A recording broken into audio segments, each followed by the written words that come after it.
Estamos en vida y convocados espiritualmente porque un propósito nos mantiene vigentes, con vida, creciendo, fortalecidos, entendiendo, avanzando, convencidos, decidiendo, porque lo que el propósito crea, lo protege y lo prospera.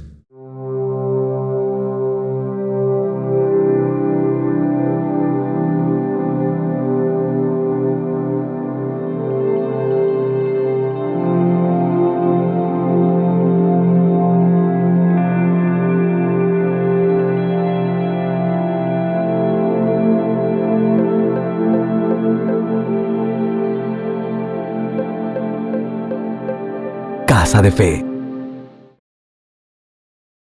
Yo quisiera que hoy pudiéramos entender un poco la importancia de esto, pero también que nosotros espiritualmente estemos receptivos a la palabra. La palabra va a ser sembrada en mayor medida, llamémoslo así, y en la que nuestro corazón, como esa tierra, también esté preparada. Y creo yo que hoy va a ser una buena mañana y un muy buen día. Yo quisiera iniciar leyendo lo que dice el Evangelio de Marcos, capítulo 12, versículo 30. Y dice de la siguiente manera: y amarás al Señor tu Dios con todo tu corazón y con toda tu alma y con toda tu mente y con todas tus fuerzas. Este es el principal mandamiento. Aquí nosotros vamos a ver algo que el domingo pasado también veíamos, y es que el gobierno de Dios se extiende primeramente en nosotros. El gobierno de Dios, el reino de Dios, el poder de Dios, el espíritu de Dios, sobrehumano, sobrenatural, el primer lugar en donde Él se extiende es en nuestro corazón. Ese es el lugar en donde Él empieza a formar su gobierno. Por eso yo se los he compartido, y hay un momento donde le preguntan a Jesús que dónde está el reino. Todos querían ver un castillo, querían ver soldados, querían ver caballos, querían ver a los militares que se mataran por Jesús. Y Él les dice: no está ahí, no está allá, no lo ves por aquí o no lo ves por allá, sino está entre nosotros. Pero cuando les dice entre nosotros, en el original les estaba diciendo está dentro de nosotros, ¿verdad? Del griego ento, dentro. Entonces esto es súper importante, porque en la medida en la que esto no solamente lo sepamos, sino lo dimensionemos, vamos a darnos cuenta la importancia de convertirnos nosotros primeramente en esa casa en donde Dios gobierna. En donde alguien gobierna, tú vas a darte cuenta que quien gobierna tiene el poder, que quien gobierna tiene la autoridad, que quien gobierna tiene la última palabra. ¿Por qué? Porque es la autoridad suprema, es la autoridad máxima. Y aquí en Marcos 12:30 nosotros vemos claramente que está diciendo que amemos al Señor con todo nuestro corazón. Y todo nuestro corazón no es parte nada más de nuestro corazón. Nuestro corazón es figura de esa alma, es decir, nuestra alma tiene una serie de áreas en nuestras vidas que necesitan ser rendidas, que necesitan ser humilladas, que necesitan entregarse, que necesitan ser convertidas. Señor, tú eres mi Señor en esto, pero en esto yo tengo la última palabra. En esta te amo con todo mi corazón, pero en esta quiero ser yo quien tome la última palabra. Y aquí Jesús está diciendo algo súper importante, y es que de alguna manera muy fuerte, y quizás nosotros no lo logremos dimensionar, el Señor estaba reduciendo la ley mosaica o la ley de Moisés a un solo versículo. a un solo mandamiento, a un solo mandato, a una sola ordenanza, a un solo precepto. Imagínense, para los judíos era tan importante la ley que de esa misma ley crearon más de 500 otras normas. Y ellos habían establecido que nadie, tan siquiera nadie, podía agregarle ni siquiera un punto o una coma extra. Y Jesús está reduciendo todo eso que para ellos era tan, no, mírame y no me toques, a un mandamiento. Y ese mandamiento consistía en convertirnos en una casa gobernada por Dios, en un corazón gobernado por Dios, en un alma gobernada, rendida, convertida al Señor. Y posteriormente a eso les dice: y con toda tu alma y con toda tu mente y con todas tus fuerzas, este es el principal mandamiento. Vamos a darnos cuenta que el Señor no pidió que le amáramos sin que Él nos amara primero. Porque es básicamente imposible amar a Dios desde una condición en donde se le desconoce, desde una condición que no lo tiene, desde una condición en donde no lo ha experimentado. Por eso, a lo largo del tiempo, tratando de bajar la vida espiritual a la práctica, muchas personas se han distanciado de Dios porque hay expresiones tan vivas y tan reales que la única forma de poderlas tener es a través de ese impacto espiritual en donde Dios empieza a hacerse una realidad. Por eso es que Él no viene y te dice: primero amame, sin primero ser amado. Y tú no puedes ser amado hasta que tú puedes experimentar el amor de Dios. Y entonces, experimentando el amor de Dios, Él te dice: ahora ama a Dios con todo tu corazón.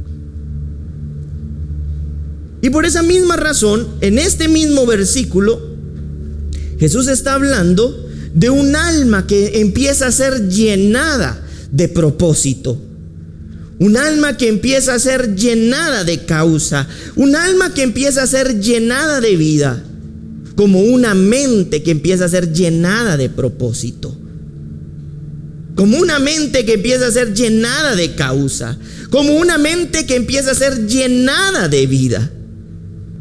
Y es que tú te vas a dar cuenta que cuando existe un alma vacía o existe una mente vacía,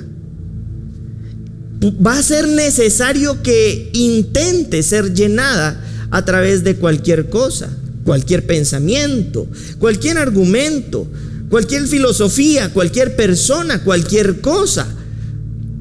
Porque por naturaleza, en diseño, nuestro corazón, nuestras almas y nuestras mentes, dentro del plan divino creado por Dios, fueron diseñadas para ser llenadas, pero de propósito.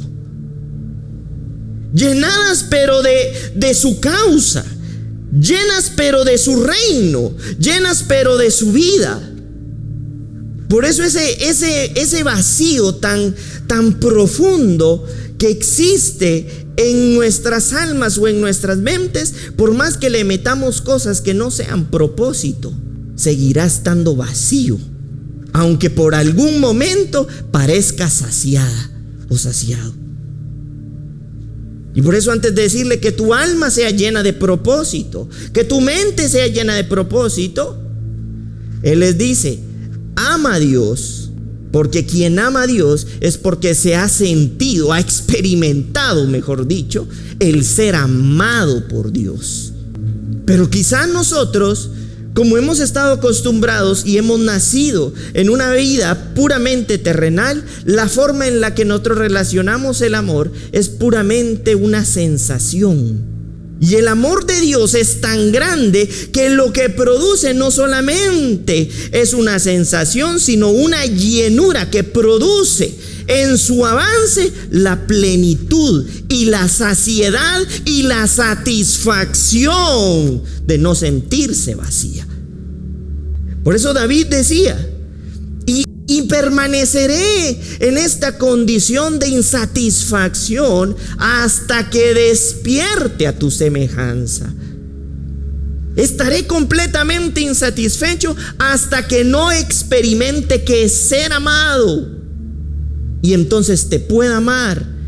Y como consecuencia de eso, mi alma pueda ser llenada de propósito. Mi mente pueda ser llenada de propósito. Y entonces, por último, dice Jesús ahí, y con todas tus fuerzas. Porque cuando tú tienes un propósito de vida, una causa de vida, también te llena de las fuerzas, de la fortaleza, del ímpetu, del entendimiento, de la capacidad por y para velar y cumplir con el propósito para el que el Padre te envió a esta tierra. Y esto es sumamente importante porque vamos a lograr, o la idea es que logremos entender por qué el Señor dio esta instrucción y redujo algo tan sagrado para esta cultura judía en un mandamiento que hablaba del gobierno, de la experiencia de ser amado para poder amar, y de la experiencia de ser llenado de propósito en el alma y en la mente, y además de darnos la fortaleza suficiente como para poder hacerlo. Y para esto yo quisiera que pudiéramos leer, vamos a leer varios versículos rápidamente y vamos a poner algún tipo de contexto histórico para que lo podamos entender mejor en el tiempo de la ley. Por ejemplo, en Génesis capítulo 15, versículo 3 y 4, dice lo siguiente: dijo también Abraham, la puerta, Abraham, mira que no me has dado prole, y aquí que será mi heredero, un esclavo nacido en mi casa. Luego vino a él palabra de Jehová, diciendo: no te heredará sino un hijo tuyo será el que te heredará. Es decir, ustedes recuerdan que pues Abraham, cuando recibe la palabra de que va a concebir un hijo, pues cuando vio que también su esposa estaba en la misma condición que él, y que incluso su esposa se ríe, dice la escritura, pues él busca a alguien que no es su esposa para poder cumplir esa promesa. Y es ahí donde él pensó que ese hijo era quien lo iba a heredar, pero el Señor le dice: ese hijo de la esclava no puede ser el heredero. Eso es lo que estamos viendo ahí. Vamos a leer lo que dice Génesis 21, capítulo 21, versículo 10. Dice: por tanto dijo a Abraham: echa a esta sierva y a su hijo, porque el hijo de esta sierva no ha de heredar con Isaac mi hijo. Bueno, ahí estamos viendo claramente. Bueno, voy a leer el versículo 11. Dice: este dicho pareció grave en gran manera a Abraham a causa de su hijo. Entonces dijo Dios a Abraham: no te parezca grave a causa del muchacho y de tu sierva en todo lo que te dijere Sara. Oye su voz, porque en Isaac te será llamada descendencia. Claramente Dios le está diciendo: quien va a ser el heredero es este y no este. Inclusive le dice Dios: también de él haré una nación. Pero ese es otro tema. Pero el heredero directo de Abraham, según los preceptos que Dios había concebido dentro de su diseño, no era el hijo de la esclava, sino era el hijo de la esposa, Sara. Vamos a leer lo que dice Génesis 25, versículos 5 y 6. Y dice: y Abraham dio todo cuanto tenía a Isaac.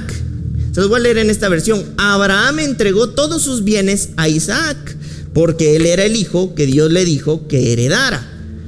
A los hijos de sus concubinas les hizo regalos, y mientras él todavía estaba con vida, los separó de su hijo Isaac, enviándolos a las regiones orientales. Es decir, al verdadero hijo le dejó toda su posesión, Todos sabemos, creo yo, y para los que no, Abraham tenía muchísimo dinero, era riquísimo.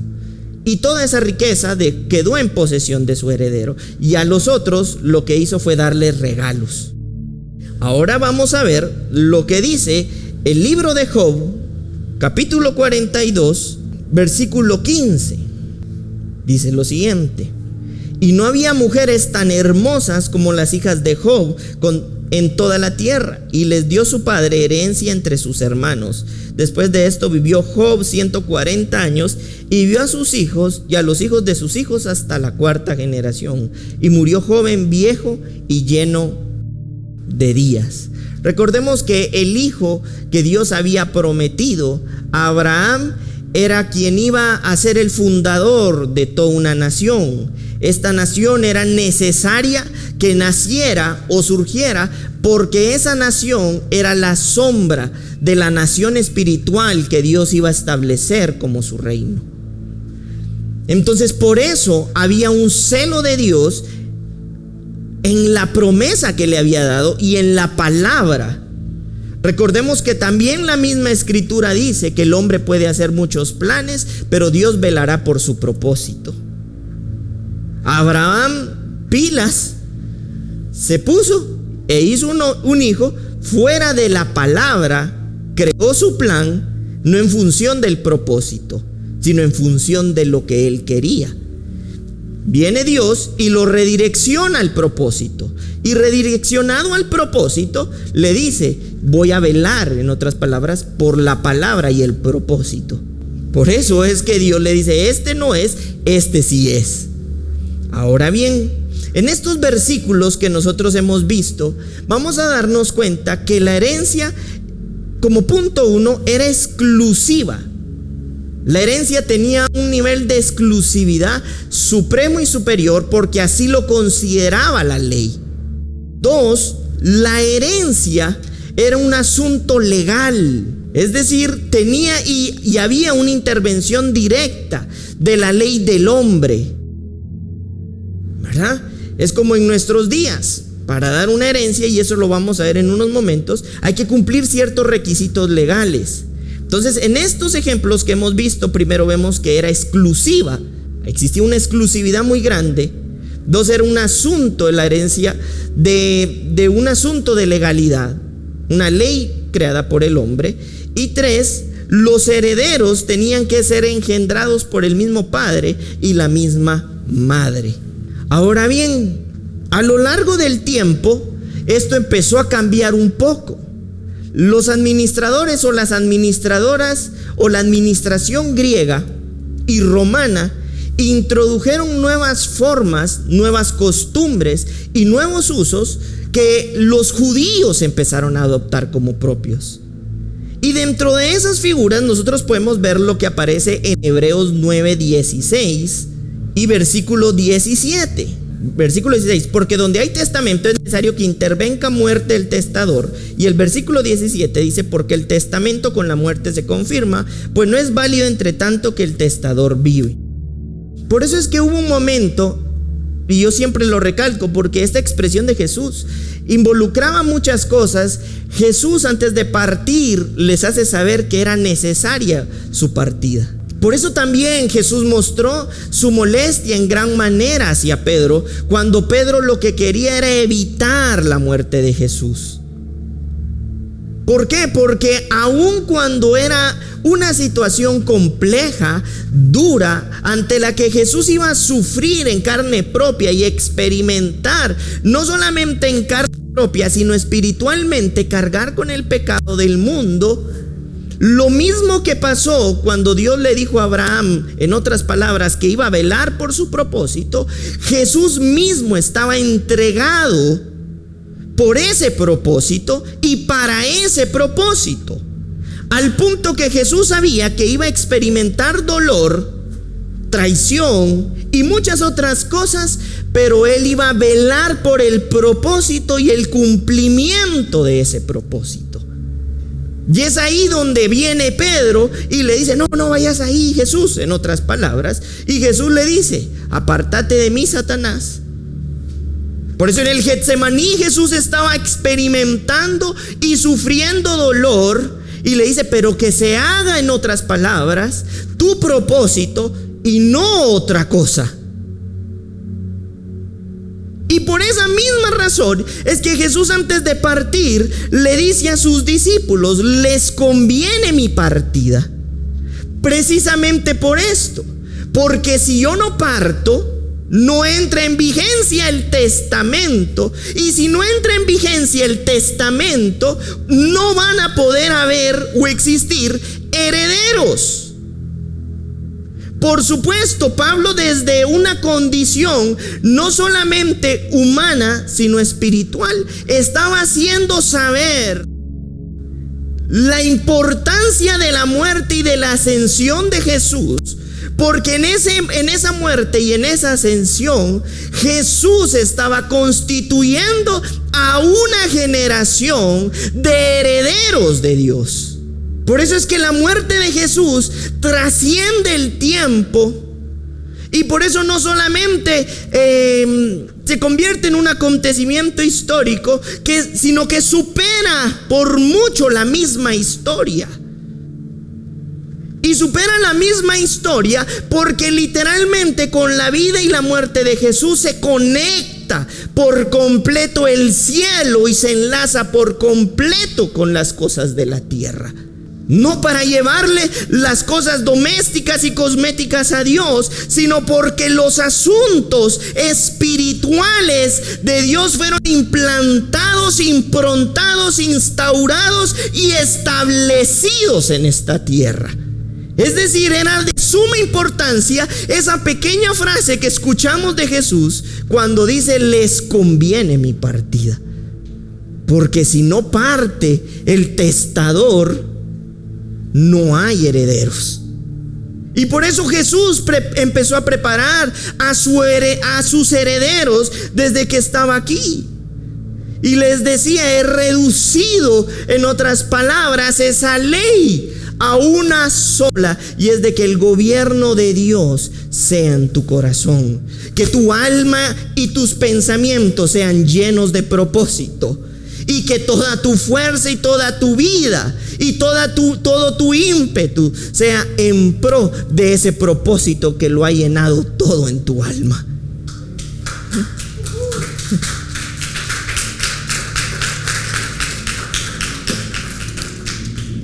Ahora bien, aquí también hay unos puntos que quisiera mencionarles importantes. Uno, sigue existiendo la legalidad en lo que estableció Jesús en esta tierra.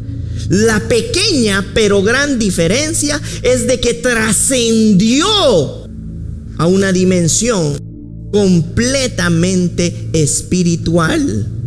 Dos, el testador es quien decide y elige a sus herederos. En el Antiguo Testamento que veíamos era exclusivo. Y esto sigue siendo, de alguna manera, sigue manteniendo un tipo de exclusividad, pero que se rige a la voluntad de quien va a heredar. Con razón dice la Escritura que Él nos eligió desde antes de la fundación de la tierra. Con razón dice la Escritura que nos predestinó.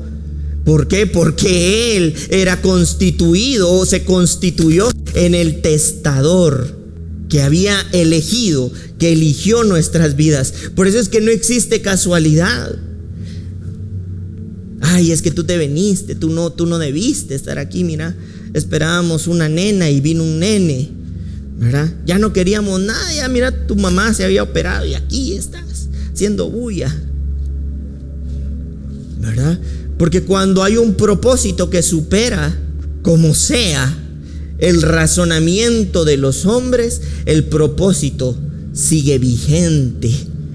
Porque el Señor está en función de su propósito. Y a lo largo del tiempo y de las edades lo hemos visto. No fue porque a Dios le faltara falta de amor por el otro hijo de Abraham. No es eso. Es que Dios está en función de su propósito. Por eso es que dice la Escritura que a los que amamos al Señor todas las cosas nos ayudan a bien, conforme a los que a su propósito hemos sido llamados. Nosotros no somos la casualidad, el error, el chispazo de alguien o lo que alguien no quería. Nosotros somos y estamos en vida y convocados espiritualmente porque un propósito nos mantiene vigentes, con vida, creciendo, fortalecidos, entendiendo, avanzando, creyendo, convencidos, decidiendo. Porque lo que el propósito crea, lo protege y lo prospera. Y es ahí donde nosotros, como herederos, hijos de Dios, tenemos que entender y lograr dimensionar que si hemos sido llamados, destinados, elegidos, predestinados desde antes de la fundación del mundo, es porque hay un propósito que debe saciar y llenar nuestras almas y nuestras mentes, experimentar el amor más profundo y sustancioso, relevante y real que puede existir en esta tierra y fuera de esta tierra, para poder amarlo y vivir en ese gobierno de Dios. Y 3, por esa misma razón somos engendrados y alterados genética y espiritualmente, y entramos en esa vigencia de esa ley espiritual, porque el Señor no puede heredar a alguien que no haya fecundado. Por eso ser fecundado por Dios, por su vida espiritual, no es casualidad. No menosprecies y no intentes reducirlo a la cuestión más mínima, sino decídete ensanchar para, como participantes de este reino, de este llamado divino, de este llamado celestial, a través de su propósito, seas completamente expandido, sobredimensionado a una realidad que supera las cuestiones del sistema del hombre, las cuestiones domésticas, porque el Señor nos envió con una misión y con una visión celestial y divina.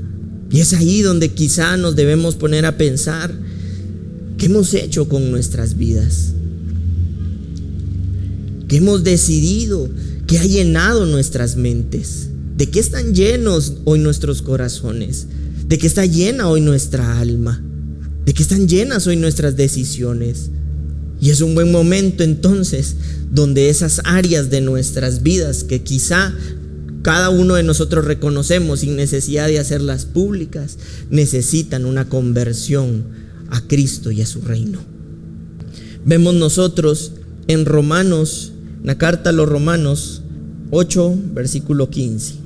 Dice: por eso mismo es que no hemos recibido el espíritu de esclavitud para estar otra vez en temor, sino que habéis recibido el espíritu de adopción, por el cual clamamos: Abba, Padre. El espíritu mismo da testimonio, versículo 16, a nuestro espíritu de que somos hijos de Dios.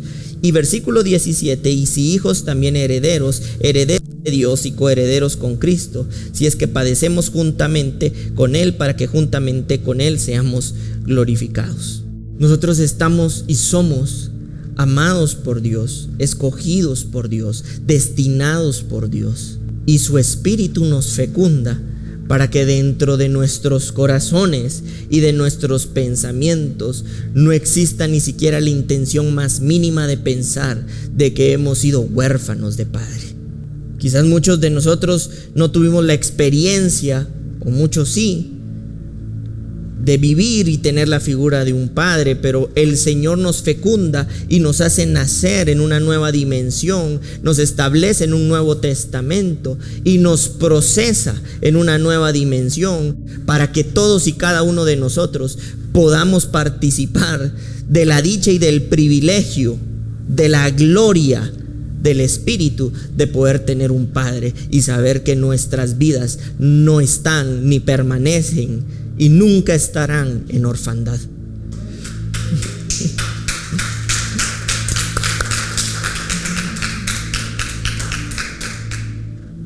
Por eso es que dice la Escritura que este espíritu que hemos recibido no es para seguir esclavos ni del sistema, ni de los acontecimientos, ni de las malas decisiones de alguien, sino que nos permite y nos brinda la oportunidad de poder experimentarlo como nuestro Padre. En el libro de Ezequiel, capítulo 36, versículo 26: os daré un corazón nuevo y pondré espíritu nuevo dentro de vosotros, y quitaré de vuestra carne el corazón de piedra y os daré un corazón de carne. Ezequiel profetizó la vigencia de nuevos herederos. ¿Y cómo profetizó? ¿Por qué profetizó que iban a entrar en vigencia nuevos herederos? Porque él mismo, dentro de lo profético, estaba diciendo que iba a haber una generación de hijos que iban a tener un corazón diferente, un corazón de diferente naturaleza, un alma que era de otra naturaleza, porque iba a ser renovada y regenerada. Y si él profetizaba la vigencia de nuevos herederos, era porque el testador estaba estableciendo desde siempre y no hasta que vino un testamento que contuviera a estos herederos, porque su testamento también era de esa misma naturaleza. Es decir, lo que Dios vino a hacer a esta tierra a través de Jesús fue porque se había cumplido el tiempo para plasmarlo en esta tierra, no porque en ese momento se le ocurrió al Señor. Por eso desde el Antiguo Testamento vemos cómo se profetizaba a la generación de herederos que iban a tener un corazón renovado, un corazón recreado, un corazón completamente nuevo, un corazón de una nueva naturaleza, un corazón en donde Dios iba a poder escribir sus principios celestiales y divinos, un corazón en donde Dios iba a impregnar sus códigos celestiales, y no solamente celestiales, sino sus valores del reino. Por eso es aquí la gran importancia de darnos cuenta que en el primer testamento ninguno de nosotros podía haber entrado como un heredero. Ninguno de nosotros pertenecíamos ni a ese pueblo, ni a esa nación, ni a esa familia. Pero por eso la promesa de Dios hacia Abraham fue una promesa transgeneracional que dimensionó a otros lugares y a otras tierras su herencia. Y tu descendencia será como las estrellas, y tu herencia será como la arena del mar. Porque lo que el Señor estaba hablando, lo estaba hablando desde una dimensión completamente espiritual, donde Él ya había visto nuestras naciones, donde Él ya había visto Guatemala, donde el Señor había visto a El Salvador, donde el Señor había visto a México, donde el Señor había visto a Estados Unidos. Y el Señor, para poder romper esa exclusividad que era de una familia y de una nación, establece un nuevo testamento con una nueva naturaleza, con nuevos herederos, en donde Dios iba a poner de su espíritu para que pudiéramos quedar vinculados al Padre y poderle conocer como ese papá. Pero además de todo eso, pone de esa misma naturaleza como resultado de lo que Él es, y empieza a recrear nuestras almas, empieza a recrear nuestros corazones, empieza a recrear nuestros pensamientos, porque es inevitable que Dios deje de hacer lo que por naturaleza es. Por eso este testamento trascendió la historia, el tiempo, los lugares y las personas. Y por dicha, por privilegio, por gracia, fuimos alcanzados, elegidos y destinados por esta gracia, aun cuando nosotros ni siquiera estábamos cerca de ese país donde se estaban forjando o se estaba dando esto en un tiempo físico, pero que estaba trascendiendo a un tiempo divino, a un tiempo sobrenatural, en donde tú y yo hemos sido alcanzados para participar de esta herencia. Por eso es que nosotros, como herederos, también debemos lograr dimensionar la importancia de ser formados. Romanos 4, 13 dice lo siguiente: porque no por la ley fue dada a Abraham o a su descendencia la promesa de que sería heredero del mundo, sino por la justicia de la fe. Porque si los que son de la ley son los herederos, vana resulta la fe y anulada la promesa. Pues la ley produce ira, pero donde no hay ley tampoco hay transgresión. Versículo 16: por tanto es por fe, para que sea por gracia, a fin de que la promesa sea firme para toda su descendencia, no solamente para la que es de la ley, sino también para la que es de la fe de Abraham, el cual es el Padre de todos nosotros. Yo creo que ahí queda claro lo que traté de decirles a través de todo este contexto histórico.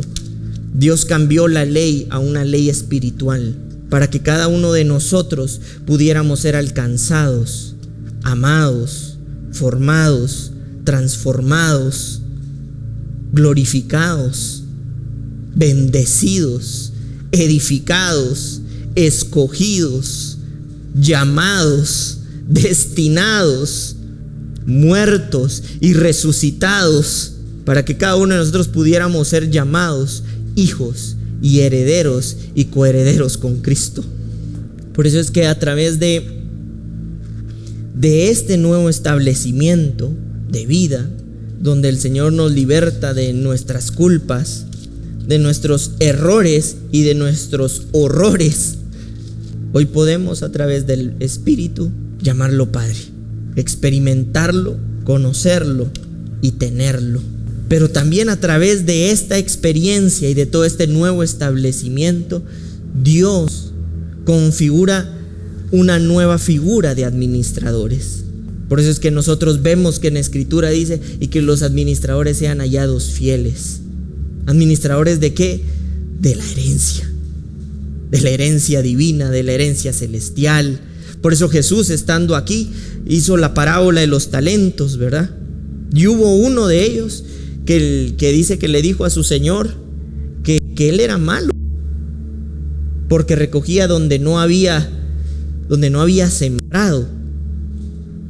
Y ustedes van a escuchar que la única vez en la que Jesús le dice a alguien malo no fue ni siquiera por su pecado, sino por haberle acusado y no haber realizado su trabajo. El malo eres tú, siervo malo, porque me acusas a mí, en otras palabras, de lo que tú no has hecho y de lo que tú no has entendido.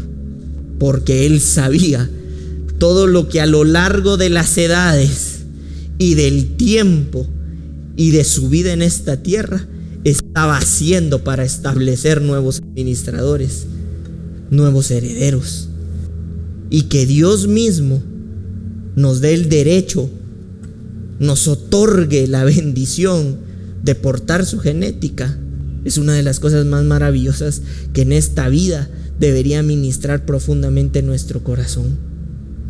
Porque si hiciéramos una revisión de nuestras vidas, merecíamos todo, menos la gracia que nos constituye hijos, menos la gracia que nos constituye herederos.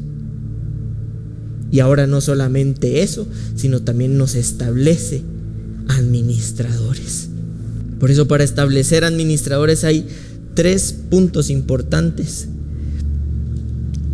o 3 características que estos administradores deben tener. 1, ser hijo de Dios. 2, ser recreados. Por eso dice la Escritura que somos una nueva creación. Esa es una recreación espiritual, en donde en Cristo somos constituidos para buenas obras, las espirituales, pero también las de impacto en esta tierra a través de la misma vida espiritual y de propósito. Y 3, ser formados y transformados. Por eso nosotros vemos en Gálatas 4:1 que dice: lo que quiero decir es esto: mientras el heredero es menor de edad, en nada se diferencia de un esclavo de la familia, aunque sea en realidad el dueño de todo.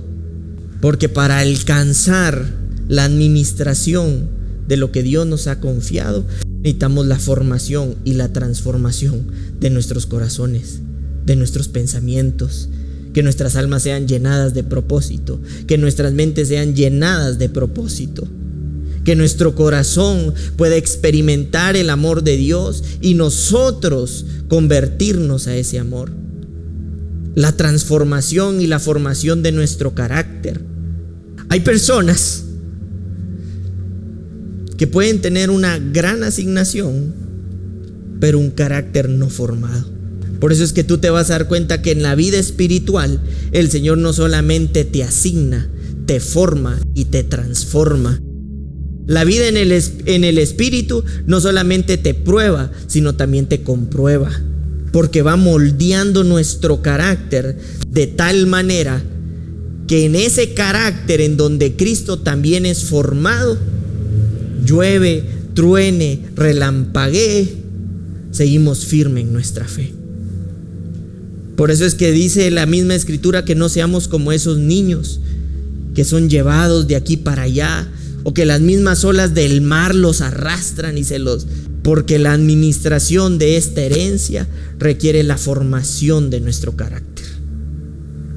La administración de esto a lo que fuiste escogido, a esto que fuiste llamado, necesita la formación y la transformación de nuestros pensamientos. Porque esta herencia requiere y necesita gente que no solamente empiece a descubrir su asignación, sino que la pueda sostener con el carácter de Cristo. Yo no sé si ustedes han escuchado que hay muchas personas que logran el éxito, pero lograr el éxito no es lo más fácil, sino sostenerse en ese éxito. Porque después de llegar al éxito, lo que corresponde es la caída. Por eso no solamente es importante que sepamos que somos hijos y que somos herederos, sino que haya un carácter lo suficientemente sólido, sano, sincero, forjado, fortalecido, que pueda sostener esta vida espiritual a la que fuimos llamados. Y por eso el Señor nos involucra, nos introduce, nos conduce a todo un proceso de transformación. Y aquí es donde yo aplico este principio de las 3C. Lo que se comienza, se continúa y se concluye. Porque la victoria no está en lo que se comienza, aunque es bueno celebrarla. Pero también es bueno celebrar que se continúa. Y es aún mejor celebrar que se concluye. Porque muchos inician en la carrera, muy pocos llegan a la meta. Y en la vida espiritual es exactamente esto. El primer paso es que Dios nos fecunda, nos salva, nos introduce al propósito, pero en el propósito no solo debemos comenzar, debemos continuar y debemos concluir. No termina hasta que Dios dice que termina. Por eso iniciaba diciéndoles que cuando alguien es la autoridad, es quien ostenta el poder, no solamente tiene la primera, sino también la última palabra. Dios a través del tiempo también, yo voy a dar aquí 4 pasos en los que yo considero que una buena administración debe realizarse y que Dios los cumplió, como se diría por ahí, a rajatablas. La primera, la planificación. 2, la organización. 3, la ejecución. Y 4, la supervisión. Si nosotros nos ponemos a analizar y no nos va a dar tiempo por completo, vemos que Dios planificó, Dios organizó, Dios ejecutó y dejó a su espíritu para que asistiera y supervisara el cumplimiento de su propósito en esta tierra. Y eso, traduciéndolo a nuestras vidas, también debería ser la forma en la que nosotros conducimos nuestras vidas en una buena administración. Planifica, organízate, ejecuta y supervisa. Vamos a ver lo que dice Deuteronomio 10, capítulo 10, versículo 8. Y dice: en aquel tiempo apartó Jehová la tribu de Leví para que llevase el arca del pacto de Jehová, para que estuviese delante de Jehová, para servirle, para bendecir en su nombre hasta hoy. Por lo cual Leví no tuvo parte ni heredad con sus hermanos, porque en otras palabras, el Señor se convirtió en su herencia, como Jehová tu Dios le dijo, Jehová es tu heredad. Esto es grueso porque yo quisiera que nos diéramos cuenta. En el versículo 8 dice, ¿en qué tiempo? ¿En qué tiempo? Para aquel tiempo, en aquel tiempo pasado, Dios se convirtió en una herencia exclusiva para Leví y sus sacerdotes. Pero nosotros posteriormente a esto podemos ver en Hebreos 3:1 dice, por tanto, hermanos santos, participantes del llamamiento celestial, considerad al apóstol y sumo sacerdote de nuestra profesión, Cristo Jesús. En aquel tiempo había constituido a Leví como el sacerdote, para aquel tiempo. Para este tiempo, Jesús mismo se constituyó en el sumo sacerdote.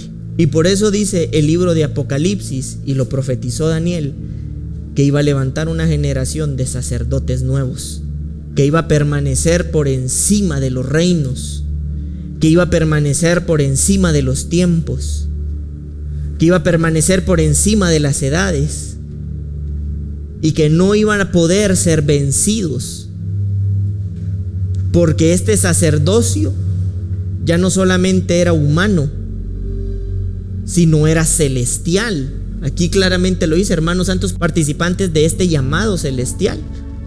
Consideren al apóstol y sumo sacerdote de nuestra fe, a Jesús. Es decir, en este momento Jesús se ubica como la base, la piedra, el primero, el fin, el alfa y la omega, porque establece un nuevo orden. Y en este nuevo orden establece nuevos herederos, establece nuevos participantes, en donde Dios va a forjar nuestros corazones, donde Dios va a fecundarnos, donde va a engendrarnos, donde nos llamó, donde nos escogió, donde nos destinó, pero donde también te va a introducir a un cuerpo, también te va a introducir a una casa ministerial, también te va a introducir a un reino, para que tu corazón sea forjado y formado, para amar a Dios por sobre todas las cosas, para que tu mente y tu corazón y tu alma sean llenas de propósito y de causa, para darte la fortaleza, el fortalecimiento, el poder, la gracia, el ímpetu de poder cumplir con este llamado al que Dios, desde antes de que nosotros lo pensáramos y lo imagináramos, nos había llamado, donde no está limitado a lo malo que nosotros pudimos hacer, sino a la obra perfecta que es en el Hijo de Dios, en donde hemos sido escogidos, donde necesitamos que nuestros corazones, nuestras mentes puedan ser forjadas, donde sea más fácil amar que odiar, donde sea más fácil bendecir que maldecir, donde sea más fácil ser como Cristo que dejar de ser como Cristo. Por eso es que nuestros corazones entran en todo un proceso en donde Dios forja nuestro corazón para poderlo amar con todas nuestras fuerzas, con todo entendimiento y llenos de propósito. Nosotros podemos ver en Apocalipsis 21:5 precisamente lo que Juan, a través de la vida espiritual, Dios mismo hablando a través de él, decía. Y dice, y el que estaba sentado en el trono dijo, he aquí, yo hago nuevas todas las cosas. Y me dijo, escribe, porque estas palabras son fieles y verdaderas. Y dice el versículo 6, hecho está, yo soy el alfa y la omega, el principio y el fin. El que tuviere sed, yo le daré gratuitamente de la fuente del agua de la vida. El que venciere heredará todas las cosas, yo seré su Dios y él será mi hijo. Y esto es poderoso y maravilloso, ustedes, porque cuando el mismo Señor está diciendo que hizo nuevas todas las cosas, quiere decir que hizo nuevas todas las cosas. Hizo nuevos cielos, hizo nuevas tierras, hizo nueva la tierra, hizo nuevos corazones, hizo nuevas naturalezas, hizo un nuevo testamento, hizo nuevos herederos, trajo una nueva vida, renovó a un nuevo entendimiento, nuestros corazones, nuestros espíritus.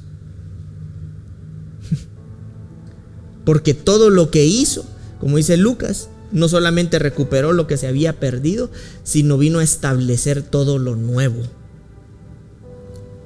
Y en todo eso nuevo estamos nosotros. Leví cuidaba el arca del pacto, y en donde él tuviera el arca del pacto y fueran los escogidos, los bendecía. La gente se dio cuenta que un poco de la presencia de Dios tenía la capacidad de bendecirla, al punto que la quisieron robar.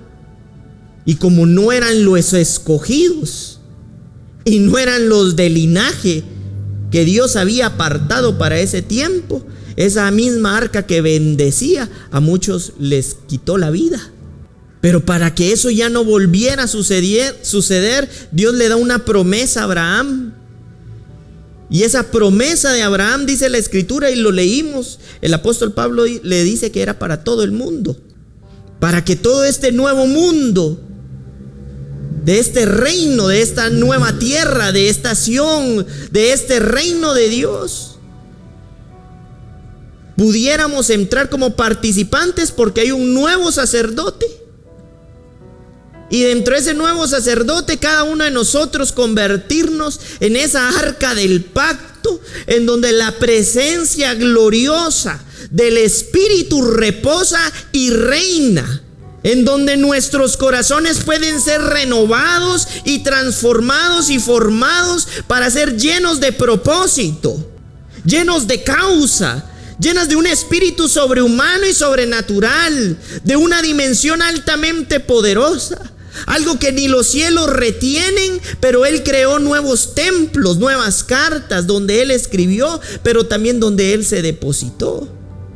Si para aquel tiempo era glorioso y poderoso, para los escogidos y los apartados, un arca del pacto que contenía un poco de su gloria, ¿cuánto no más aquellos que fuimos llamados y escogidos, en donde Jesús dijo que nos convenía porque iba a repartirse en la esposa, en la iglesia, en la amada, en la escogida que Él había establecido?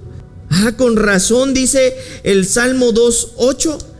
El Salmo 2:8, si no estoy mal, dice: el Señor es la porción de mi herencia y de mi copa, tú sustentas mi suerte. David estaba diciendo desde ese tiempo: el Señor es la porción de mi herencia, como le dijo a Leví.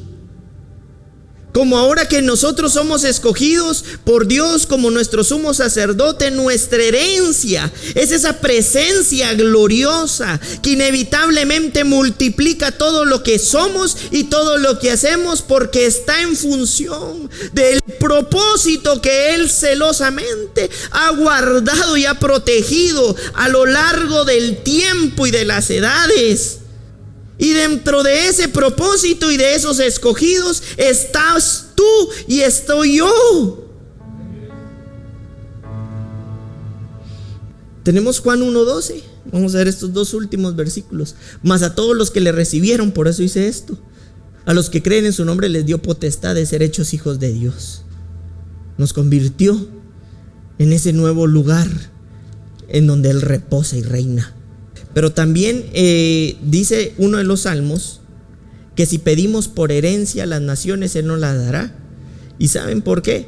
Porque dentro del nuevo establecimiento de la nueva herencia espiritual, Dios redimió todas las naciones para entrar a ser participantes de ese reino. Ya no excluyó a ninguna, ya no sacó a ninguna. Por eso, como la gente de Chile, de México, de Estados Unidos, de Rusia, todos tenemos la oportunidad, de aquellos que hemos sido amados y escogidos, en participar de esta herencia. Y por eso también dice la Escritura que la tierra, que la creación misma, está sujeta al mismo propósito que la crea, esperando la administración de los herederos formados y transformados. Yo creo que este es un buen tiempo para que nosotros logremos darnos cuenta de la grandeza de lo que fuimos llamados.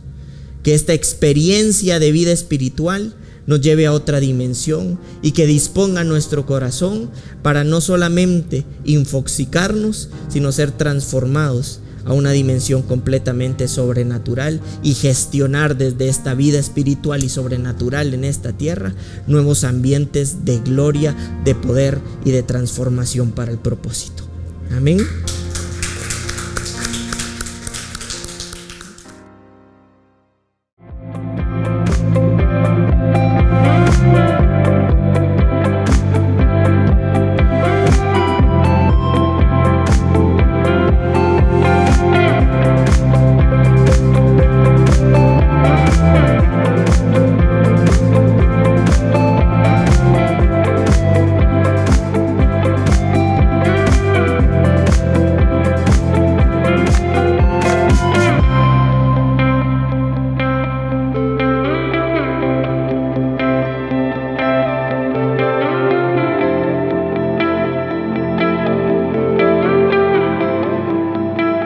Casa de Fe.